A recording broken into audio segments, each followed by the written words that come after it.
Tere, kallid sõbrad! Täna me töötame samuti Sergei Arkadjevitšiga. Ta on kaadritagune hääl ning esitab mulle küsimusi. Annan teile sõna. Tere, kallid kuulajad ja vaatajad! Tänase saate me tahame pühendada meie tulevase elu arengule ehk laste arengule. See teema puudutab eriti teravalt neid, kes on sünnitanud järglasi ehk uue elu, kes on siia maailma tulnud. Igaüks tahab, et tema lapsed oleksid õnnelikud. Sel raskel ajal on seda teha tõepoolest küllaltki raske. Milliseid nõuandeid või abi võib-olla kõige olulisemaid soovitusi te saaksite anda lastevanematele? Natalja Vladimirovna. Ma tänan. See küsimus kõlab minu praktikas väga sageli ja peaaegu igal kursusel, mida ma oma õpilastega läbi viin. Ma pööran sellele palju tähelepanu. Ma tahan sellest vaatajatele samuti rääkida. Millal peaks last kasvatama hakkama? Last on vaja kasvatama hakata juba eostumisest ehk lapse kandmise ajast. Millest ema mõtleb, milline eluviis tal on, mida ta tunneb, kuidas ta reageerib teatud olukorra sündmustele, kui palju on ta kõrgendatud või hävitavas seisundis. Sel ajal toimub lapseloote õige või vale kujunemine, psüühika formeerumine. Kõik see algab juba emaüsas. Seega lapsi on vaja õigesti eostada, õigesti kanda ja sünnitada ning õigesti kasvatada. See on väga suur töö. Kui te soovite last, siis te peate olema alati vastutustundlik ja teadvustama ning mõistma, et see on väga vastutusrikas töö. Töö, kus sa ei kuulu iseendale, sa kuulud sellele väikesele olendile, kellele sa elu andsid. Kui see väike olend kasvab, vajab ta veelgi rohkem tähelepanu ja siin on esimesed soovitused. Kõigepealt, püüdke olla alati oma lastele eeskujuks. Püüdke neile võimalikult palju tähelepanu pöörata ja tehke kõik selleks, et teie lapsed võtaksid eeskuju sotsiaalelus õigetest vanematest. Vanemad, kes armastavad üksteist, vanemad, kes austavad üksteist ja vanemad, kes pööravad tähelepanu lapsele nii palju, kui ta seda tähelepanu vajab. Me teame, et on saabunud uus aeg ja sünnivad kõrge energiaga, kõrgete võimete ja võimalustega ning teatud kõrge meeleseisundiga, parapsühholoogiaga uued lapsed. Paljud lapsed sünnivad ekstrasensoorsete võimetega. Nende kõrge energia aktiviseerib ajukeskused ning neil avanevad võimed ja need on erilised lapsed, kes vajavad erilist tähelepanu. Kuna lapsevanemad on vanemad ja tähtsamad, peaksid nad olema sellistest lastest kõrgemad, mis tähendab, et nad ise peavad vaimselt arenema ja kõiges olema lastele eeskujuks ning mõistma, et lapsed panevad tähele ja kopeerivad absoluutselt kõike. Lapse kandmine nõuab vanematelt iseenesest tervislikku eluviisi, õiget ning tervislikku toitumist, hingamiseks värsket õhku, sööma õiget toitu, mis ei mürgita keha, nagu joogid Coca-Cola või Fanta või mõni muu kehale mürgine jook, millega võib lausa torusid puhastada, vaid vastupidi. Seda, mis täidab ema keha ja seega ka lapse keha kasulike vajalike ensüümide ja ainetega. See tähendab, mu sõbrad, et saada häid tulemusi, te peate pöörama palju tähelepanu ja pühenduma sellele ning ainult siis sünnivad lapsed õigesti ja kasvavad õiged lapsed, kellel on õige sisemine seisund. Ainult siis saab teil olema kergem, kuid ka siis, kui neil on kõik õigesti, on vaja neid õigesti hoida ning suunata kõrvale erinevates protsessides, mis ütleme nii, et hävitavad terve lapse immuunsuse ja terve eluseisundi. Me näeme teiega juba praegu, millised eksperimente nende laste kallal toime pannakse ning see on nii raske ja keeruline. Natalja Vladimirovna. täiskasvanute vahel on nagu vanaema ja vanaisa ja ema ja isa. Milline õhkkond peaks perekonnas valitsema? Kellelt nad peaksid eeskuju võtma ja keda nad tahaksid jäljendada? Kas nad tunnetavad, kes on perekonna liider? Rääkige veidi peresuhetest, et laps õigesti kasvaks. Perekonnas peab inimeste vahel olema austus ja lugupidamine. Nooremad on lihtsalt kohustatud austama vanemaid inimesi, vanaisasid, vanaemasid, olema nende vastu lugupidav ning pöörama nendele tähelepanu ja kuulama nende nõuandeid ja soovitusi. Vanemad ja vanaisad peavad olema eeskujuks oma lastele ja loomulikult ka lastelastele. See on esimene asi. Lapsevanemad ning nende omavaheline suhe on terve psüühika ja õige sotsiaalse kohanemisprotsessi aluseks tulevase väikese lapse elus. Ilmselt kõik mäletate, et oli selline dokumentaalfilm tüdrukust, kes kasvas üles koerakuudis. See tähendab, et teda kasvatasid koerad, nii ta oli selline koerinimene. See tähendab, et teda oli võimatu kohandada sotsiaalse eluga. 90ndate aastate alguses 8-aastane Oksana Malaia väikesest külast sai kuulsaks kogu endisest Nõukogude Liidust kui tüdruk Maugli, keda kasvatasid koerad. Teda kajastas erandlikult kogu meedia. Oksana jooksis osavalt neljakäpukil, haukus, ulgus, urises ja isegi hammustas. Oksana sündis 83. aastal Blogovitšinsko külas. Purjus vanemad lihtsalt unustasid 2-3-aastase lapse tänavale. Soojuste kaitset otsides ornis nende tütar maja hoovis asuvasse koerakuuti ja jäi Naida nimelise koera kaisus magama.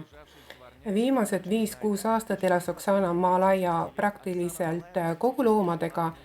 Koos loomadega ta sõi koos koeraga ning võttis omaks mitmed harjumused. Ta sõi koerakausist, lakkus ja isegi otsis enda kehalt kirpe nagu koer. Sellises seisundis leidsid ta sotsiaaltöötajad ja viisid koertüdruku Odessa internaatkooli. Esialgu neid valdas šokk, kuna kogu oma elu jooksul polnud nad kunagi midagi sellist näinud. See on elav näide, kuidas inimeses aktiviseerusid loomaprogrammid, kuigi sündis inimene, kes pidi käima püsti 2 jalal. Kuid see tüdruk käis 4-käpukil ning ei saanud sirgelt kõndida. See näide kõnelebki, kuidas laps võtab omaks kõike, mis teda ümbritseb. Ta elas koertega ja temast sai koer. Nii on ka peres, kui vanemad austavad üksteist, kaelistavad, heelitavad, naeratavad, üksteisele mõistavad teineteist, räägivad rahulikult. Laps paneb kõik seda tähele ning psüühika jääb terveks. See tähendab, et ta ei muutu agressiivseks ning ei lange depressiivsesse seisundisse.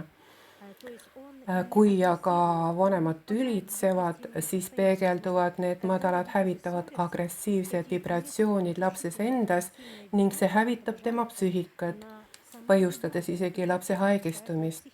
Tal võib hakata pea valutama, käekesed, jalakesed, kõht, sest lapses kajastuvad kõik vanemate emotsionaalsed destruktiivsed puhangud.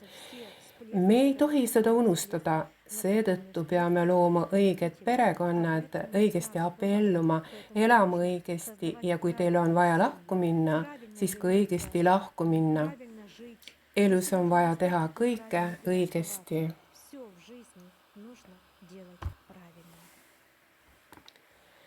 Praegu on maailmas selline tendents, mis annab väikesele veel kujunemata lapsele õigusi. Et alaealine laps võib oma vanemaid kohtusse kaevata.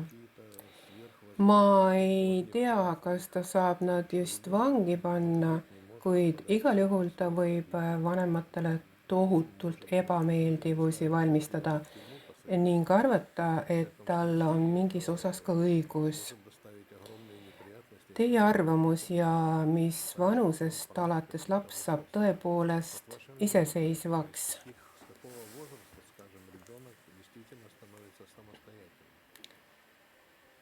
Laps iseseisub 18-aastaselt, kuid jääb oma mõtete ja kogemuste poolest ikkagi lapseks. Ma võin öelda teie vastutustundega, et sellised reeglid ja seadused kehtestatakse selleks, et täielikult hävitada inimteadvuse moraal ja moraalsed väärtused ning inimelu, mis omakorda viivad inimkonna täieliku allakäigu ja täieliku hävinguni. Ilmselt teatud inimesed või mitte päris inimesed, kui nii võib öelda, loovad sellel eesmärgil, et inimesi hävitada. Me ju teame teiega, et füüsikaseaduse järgi võtab laps täiskasvanutelt eeskuju. Näiteks, kui laps teab lapsepõlvest peale, et ta ei ole tüdruk ega poiss, vaid on mingi kesksugu ning ta võimutseb oma vanemate üle, siis on selge, et selline laps elab sõnakuulmatuse protsessis. Tema jaoks ei ole vanemad heaks eeskujuks ja kui juriidiliselt antakse lapsele õigused, siis väidetavalt degradeerub inimkond täielikult ja otseselt öeldes hävitab iseennast. See on väga-väga tõsine probleem. Kõige tõsisem probleem, mis üldse olla saab. Selge on see, et sellistes peredes kasvavad egoistlikud lapsed, kellel on kõik lubatud ning need protsessid omavad teatud hävingulist seisundit. Ja neid peresid ei saa nimetada peredeks. See on tee hävingusse, enesehävingusse, kus inimesed ise hävitavad iseennast oma kätega. Kõik inimesed ei saa sellest aru, sest paljud inimesed elavad juba niivõrd maatriksis, et neil ei ole enam oma mõtteid ja arvamusi. Ja need mõtted, reeglid, seadused, mille järgi nad elavad, on peale surutud. Ja see on väga tõsine probleem, mis viib nüüd selleni, et inimesed väljuvad kontrolli alt. Kuid neile pakutakse kohe muid meetodeid. Need on näiteks telefonimängud ja ma tahaksin täna ka sellest rääkida. See on samuti üks provokatsioone ja meetodeid inimkonna hävitamiseks. See viib inimese teadvuse täielikult enese hävitamiseni, kus inimesed seda teadvustamata enda oma kätega iseennast hävitavad. Nad lakkavad olemast isiksused, inimindiviidid. Mul on praegu oma õpilastega palju kokkupuudet ja mul on õpilasi, kellel on sellised raskused ja probleemid. Kuid kuidas siis sellest olukorrast välja tulla? No, kõigepealt te hakkate minuga vaidlema selle üle, et peaks olema selline teenus, mis alkohoolikutest vanemate lapsi paigutaks nende juurest ära ja nii edasi ja nii edasi ja nii edasi. Jah, ma ei räägi praegu alkohoolikutest, aga jällegi, kui need inimesed on alkohoolikud, kes siis sunnib nendele seda peale, kes annab neile loa või narkootiliste ainete tarvitamise juurdepääsu, kus mõnes riigis on see isegi legaliseeritud. Kes seda lubab, kellel on see kasulik, kes sellest kasu saab, milleni see viib? See viib täieliku degradeerumiseni. Esialgu luuakse põhjused ja võetakse vastu seadused, mis lubavad seda teha. Kui aga inimesed teevad seda seaduslikult, siis tuleb välja, et neil võetakse ära lapsed, kuna nad on muutunud alkohoolikuks või narkomaaniks ja nii edasi. Kas te ei arva, et see on hullumaja kategooriast? Nii toimub ainult hullumajas, aga mitte tsiviliseeritud riikides. See on hullumeelsus, mis viib inimese degradeerumiseni ja maailma languse ja hävimiseni, katastroofini, mida me varsti näeme, aga mõned riigid elavad juba seda praegu üle. Nii et mu sõbrad, pange oma mõistustööle ja mõistke elu õigesti, teadvustage kõike toimuvat ning tehke kõik selleks, et teie peres oleks mõistmine, armastus, soojus, hellus, harmoonia, meelerahu, rõõm ja teie suhete puhtus. Siis saavad ka teie lapsed sellisteks. Natalja Vladimirovna, öelge palun, praegu on paljudel lastel nõndanimetatud hüperaktiivne iseloom ja neid on väga palju. Üsna harva kohtab selliseid rahulikke tasakaalukaid lapsi ning üsna palju on ka, ütleme, et ta on pärsitud ja endasse tõmbunud autismikalduvustega. Miks on sellised äärmused? Äärmuste maailm, seetõttu on äärmused meie ümber. Praegu sünnivad rohkem kui kunagi varem väga aktiivse energiaga lapsed. Miks see nii on? Aga me oleme juba 4. dimensioonis ja see nõuab iga inimese kõrgemaid energiaolekuid. Seega tulevikus elavad inimesed kõrgemates vibratsioonides. Seda on juba tõestanud teadus ja kvantfüüsika kinnitab seda. Maailmaruum muutub, pruut on vähenenud 4 ühiku võrra, materiaalne tasand tõmbub kokku ja eeterlik tasand muutub paremaks ning laieneb. Kuid see nõuab tänapäeva inimestel teatud kõrgemaid vibratsioone võrreldes nende inimestega, kes elasid ja sündisid 50-60 aastat tagasi. Saabub uus rass, uus inimkond ja me näeme teiega, mu sõbrad, et meie lapsed ja lapselapsed on tuleviku inimesed. Kuid maailm pole selliste laste jaoks valmis. Ta pole valmis neid vastu võtma, vanemad pole ise valmis selliseid lapsi vastu võtma. Lapse kandmise ajal teevad nad seda, mis tõepoolest võimaldab tervet last sünnitada. Need on arvukad ultrahelid, teatud ained, hormoonid, mingid tabletid, mida nad raseduse kandmise ajal peavad võtma ja nii edasi, nii edasi. See tekitab teatud häired geneetikas ja psüühikas ning eriti väikelapse aju väljakujunemises, mis tekitab eelkõige psüühikas kõrvalekaldumisi. Teiseks, vanemate ebatervislik eluviis pärsivad protsesse tulevase lapse loote arengus, keda ema endas kannab. Seepärast sünnib autistlik või mõne muu kõrvalekalduvustega, eriti nendel vanematel, kes on geneetiliselt alkoholikalduvustega, narkomaanid ja nii edasi.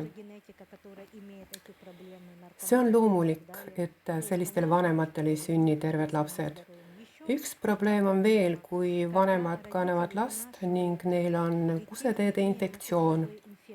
See on juba teaduslikult tõestatud, et loote arengu ajal esinevad kuseteede infektsioonid kahjustavad loote aju neuronvõrgustikku ning sel juhul sünnivad vaimselt alaarenenud lapsed. Kuigi, mu sõbrad, autism on teatud seisund, ma ütleksin nii, et väga sageli kohtan lapsi, kes on pärit muust dimensioonist ning nad ei suuda kohaneda praeguse elukorraldusega. Põhjusi on väga palju, kuid ennekõike on vanemate endi seisund. Siin on veel üks probleem. Mitte kõik vanemad ei ole valmis oma vigu nägema ega tunnistama. Ilmselt on see suurim probleem. Igaüks leiab endale vabandusi, kuid need ei muuda olukorda. Mina arvan, et iga lapsevanem peaks endasse sukelduma ja õppima ennast tundma ning nägema oma vigu ja mitte õiget käitumist sotsiaalses elus tunnistama. Natalja Vladimirovna, te ütlesite praegu, et vanemad kannavad last. Öelge palun, kas te ütlesite seda meelega, sest kannab ainult ju ema, kuid milline on isa roll? Võib olla nii, et ta tegi oma töö ning astub kõrvale või on vaja tõepoolest kanda kahekesi. Muidugi peavad koos kandma, nii ma ei eksinud, see peabki nii olema, mu sõbrad. Isa andis seemne, oma geneetika hoiab üleval teda geneetikaga, oma seisundiga, seetõttu rase naine. Ehk ema ainult ei täida last oma energiaga, vaid ta loeb energiat ka lapse isalt, vanaemalt, vanaisalt, sotsiaalsest keskkonnast, kus ta elab ning see kandub edasi ka lapsele. Me näeme teiega, et meie keskuses juhtub väga tihti nii, et tulevad noored naised, kes ei saa lapsi, kuid hiljem neil sünnivad lapsed. Ma õpetan nendele, kuidas õigesti last kanda. Ma räägin alati oma õpilastele, et te peate looma lapsukese enda sees. Teil on vaja ette kujutada tema silmakesi, näokest, kelle moodi ta peaks olema, milline on tema iseloom, sisemine olek, võimed, võimalused, isegi milline elukutse saab tal olema. Unistage, mõelge, elage see läbi ja te näete, et teil sünnib just selline laps. Mu sõbrad, uskuge mind, sünnib täpselt selline laps, nagu ema ta lõi. Kuid isa oli ka emale abiks, kes oli alati läheduses ning mõistis emas. Silitas ta kõhukest, ootas oma last armastusega ja täitis teda armastusega. Armastuses sündinud lapsuke elab armastuses ning temast kiirgab ka seda armastust. Need on õiged lapse kandmise, sünnitamise ja kasvatamise põhitead. Armastus. Vaadake maailma läbi armastuse prisma. Natalja Vladimirovna, teeme nii, et oma saadete lõpus esitan küsimuse ja teie vastate, mis tekkis vaatajatel pärast viimast saadet. Viimases saates te ütlesite, et paljud inimesed tulid siia maailma puhastustulest. Paljud inimesed said sellest aru, et kehastusid otse sealt. Kuid puhastustulest pole ju võimalik otse kehastuda. Saadetes te räägite, selleks, et siia taas kehastuda, peab tõusma vähemalt eluasememaades teatud tasemeni. Selgitage palun seda.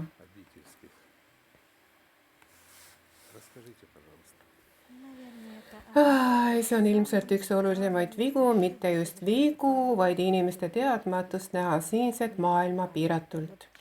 Inimese meelt on harjutatud nägema ühe tasapinnana, ühetahulisena. Kuid neid tahke on ju miljardeid.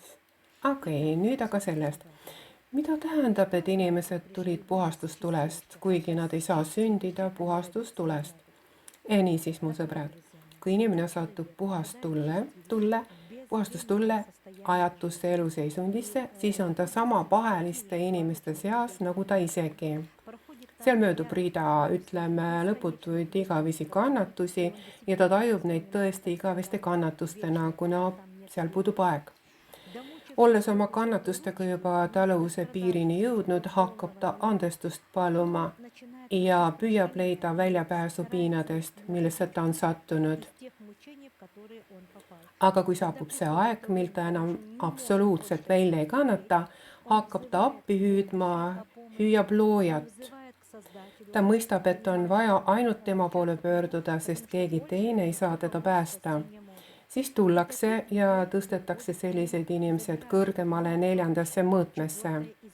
Kuid nad on ikkagi inimesed puhastustulest ning nende mitmetahuline teadvuse kogemus põhineb puhastustule programmidel.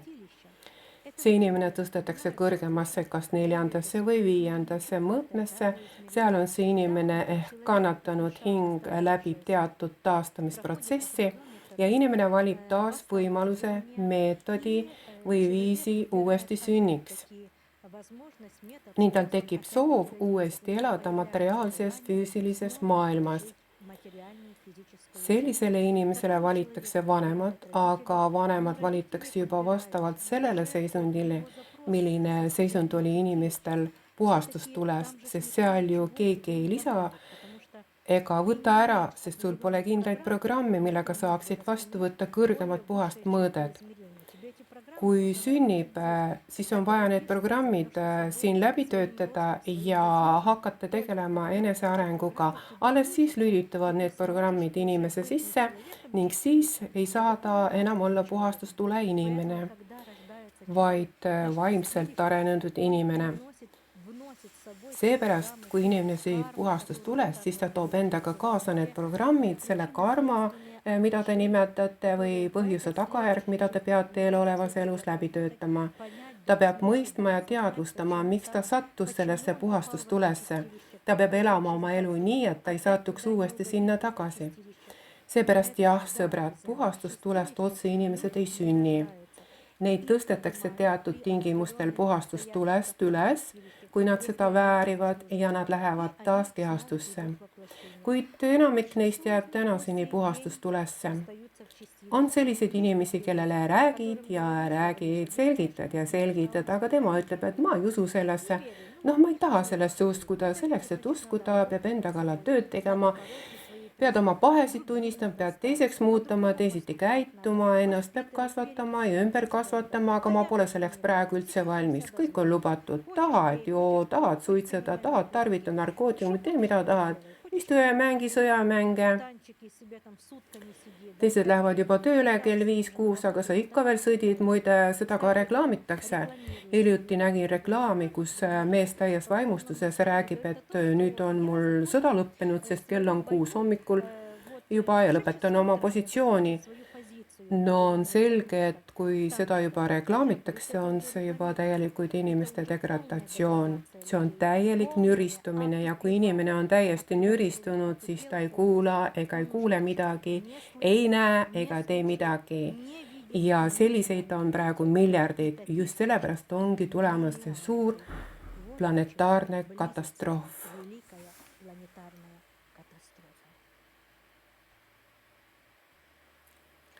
Mu sõbrad, siiski oma programmi lõpus naasen laste kasvatuse juurde. Teie olete eeskujuks mitte ainult teistele inimestele, vaid eelkõige oma lastele. Ärge seda kunagi unustage ja pidage meeles, et 30-aastaselt kasvatada on juba liiga hilja. Kasvatada on vaja siis, kui lapsuke on alles 3-kuune ja mitte 30-aastane. 30-aastasega ei ole enam võimalik midagi teha, kuna inimene on täielikult välja kujunenud. Sellest peab aru saama. Väga sageli te pöördute minu poole küsimusega, mida ma peaksin lapsega tegema. Ma küsin, kui vana see laps on. Ta on juba 27-aastane, kuid mis laps see enam on?